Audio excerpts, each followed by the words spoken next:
За една недела ја испраќаме старата 2021 година, запаметена по светската пандемија, која целосно ни го измени начинот на живење. Струмичани со заедничка жилба, здравје и овој здравствен предизвик да заврши.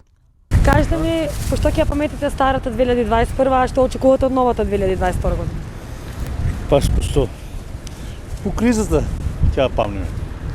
По економска криза, по пандемијата, по се. А новата ќе видим, ќе каже крајот. Како прво здравје на сите им посакувам. А пошто ќе ја паметите 2021? Па конкретно не може да кажам нешто. Не очекуваме ништо, оти нема ни ништо да најдеме. А таа што помина, па не ја знаеме каква беше. В заблуда поминава, така, не здраво. Само вакцини, ти реков, ми рече, 1, 2, 3, 15, 13, бус, дус. И всичко убаво беше, значи да не се повтори само.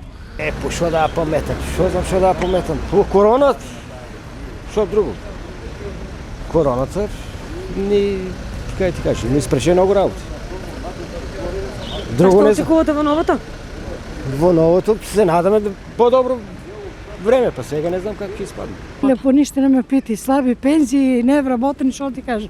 Страшни работа, не ме пити повеќе, не сакам да чум за минатата година. А што очекувате за новата? За новата само здравје посакувам. На нас, на сите здравје, ништо. Очигледно е дека целата ситуација со светската пандемија COVID-19 влијаеше на сите граѓани. За сите, како времето да застана во место. Граѓаните како едва и да чекаат да заврши 2021, а се со подобри очекувања од новата.